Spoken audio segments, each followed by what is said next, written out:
পত্রিকা বই প্রকাশিত হয়েছে আমরা জানি। পাংশা উপজেলা সাহিত্য সংস্কৃতি এবার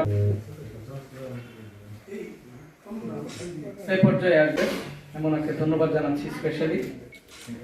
এরপর আসবেন সম্পর্কে উনি লিখেছেন জনাব অজয় দাসকে নিয়ে বারংবার চর্চা করেছে বিভিন্ন বিষয়ে, যে উপজেলা নির্বাহী অফিসার বৃন্দ, সহকারী কমিশনার ভূমিগণ, আমি তাদের প্রতি ধন্যবাদ এবং কৃতজ্ঞতা জ্ঞাপন করছি।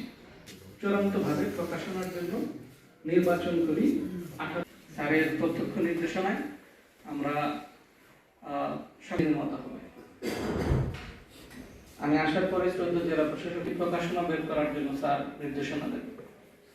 নতুন এবং ফিরে আসা গ্রাহকদের জন্য নগদে চলছে ক্যাশব্যাক সহ প্রতিদিন হাজারো উপহার জেতার সুযোগ। হবে আশা আর ফেরা, সারপ্রাইজ সেরা। সত্যিকার সেই টিমের আমিও একজন ক্ষুদ্র সদস্য ছিলাম। কর্মরত ম্যাজিস্ট্রেট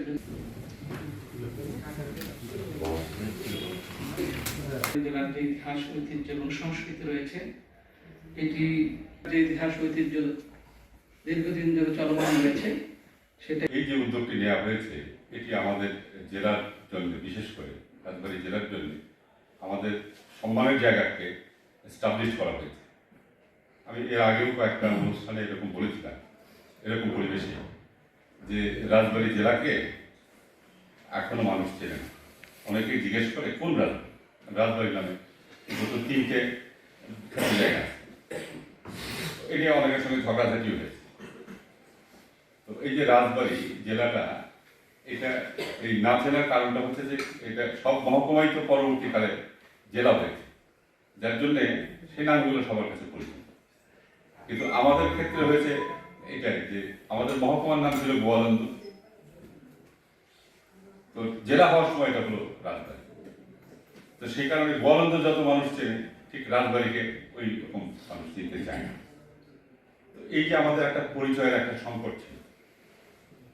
তো আমার বিশ্বাস যে এই গ্রন্থটা থেকে যাওয়ার কারণে এবং এটা থেকে যাওয়ার কারণে আমরা এই যে সংকটটা, পরিচয়ের যে সংকটটা, সেই সংকট থেকে আমরা একটু আগাতে পারি। এই যে উদ্যোগটা নিয়েছেন এটা একটা গণমুখী উদ্যোগ। আর এই যে সংস্কৃতির সঙ্গে যুক্ত যারা এটা সঙ্গীত দিয়ে থাকেন, আবৃত্তি দিয়ে থাকেন, সংস্কৃতির বিভিন্ন শাখায় যারা থাকেন, তাদের পদচারণা লক্ষ্য করা যায় বিভিন্ন জায়গাতে, বিভিন্ন সময়ে, বিভিন্ন পর্বে। কিন্তু জেলা প্রশাসনের তরফ থেকে লেখকদের খুঁজে বের করে তাদের কাছ থেকে লেখা সংগ্রহ করে সেটা প্রকাশ করার যে উদ্যোগ, এটা আসলে অভিভূত। আসলে আপনাদেরকে আমি কৃতজ্ঞতা প্রকাশ করবো। খুবই সামান্য একটা প্রয়াস, আমরা অনেক কিছু করতে পেরেছি তা কিন্তু না।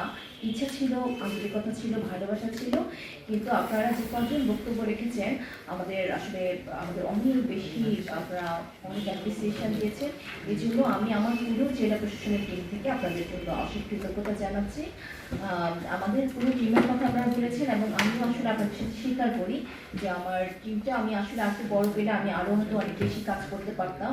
কারণ আপনারা সবাই জানেন, সেটা আপনাদের বক্তব্যেই বলেছেন, আমরা জেলা প্রশাসন আসলে এত হিউজ রেসপন্সিবিলিটিস আমাদের আসলে সরকার দিয়ে থাকে, হয়তো বা সরকার আমাদের উপর আস্থা করে, কিন্তু যেটা হয় যে আমাদের জনবল যদি কম হয় আমাদের কষ্ট হয়। ঠিক এখনো আজকের এইখানটাতে এসে আমি অনেক প্রশান্তি ফিল করছিলাম, এটাও বলছিলাম, ভাবছিলাম যে বলবো আমি আপনাদের যে এই কনফারেন্স রুমটাতে আপনারা জানেন যে আমরা বেশি দিন হয়নি যে আমরা একটু রিনোভেট করেছি। তো প্রতিদিনই আমরা অনেক মিটিং এখানে আসতে হয়, অনেক ধরনের বিষয় আমাদের আলোচিত হয়। কিন্তু আজকে এখানে যখন যে পরিবেশটাতে আমি কিন্তু প্রচন্ড স্ট্রেস ছিলাম, কারণ আপনারা জানেন যে নির্বাচনের রিটার্নিং অফিসার হিসেবে আমাদের কাজ করতে হচ্ছে। প্রতিদিন প্রতি মুহূর্তে কিন্তু নতুন নতুন সার্কুলার আসছে নির্বাচন কমিশন থেকে, যেখানে প্রতিটা ডে টু ডে আমি এখানে বসে বসেও কিছু করছিলাম যে তাদের যে হলফনামার যে স্বাক্ষরের বিষয়টা বিভিন্ন দলীয় থেকে প্যাড থেকে, মানে দলীয় প্যাডের সাথে স্বাক্ষরগুলো দিয়েছে, যেটা আমাদেরকে চেক করার জন্য নির্বাচন কমিশন থেকে বলা হচ্ছে।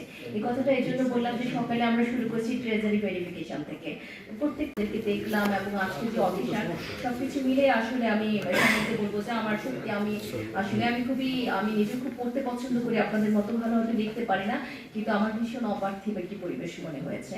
তো এই অপার্থিব পরিবেশটি তৈরির জন্য আমার আসলে সমস্ত সহকর্মী এবং আপনারা কাজ করেছেন। আমি স্পেশালি মানে না বললে একেবারেই কার্পণ্য করা হবে যে আমার এডিসি রেভিনিউ, আমি আসার পর থেকে খুব বেশি দিন কিন্তু আমার হয়নি, আমার 1 বছর এখনো হয়নি। এই 12 তারিখ পর্যন্ত যদি আমি থাকি আমার 1 বছর হবে ইনশাআল্লাহ।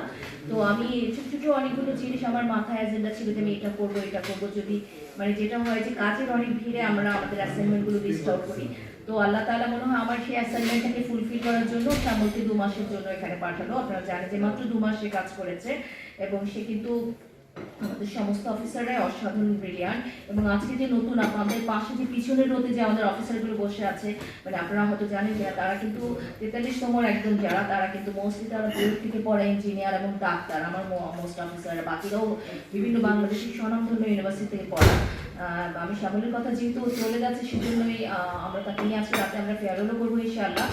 কিন্তু হচ্ছে যে অসিড একটা স্কলারশিপ আছে অস্ট্রেলিয়ান গভর্নমেন্টের, যেটা অত্যন্ত প্রেস্টিজিয়াস একটা স্কলারশিপ এবং সেটা নিয়ে কিন্তু সিসিডিতে পড়তে যাচ্ছে।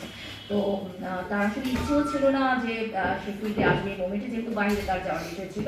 তাকে মোটামুটি একটা জেলায় অন্য একটি জেলায় মনসম্ভবত এডিসি হিসেবে পদায়ন করা হয়েছিল।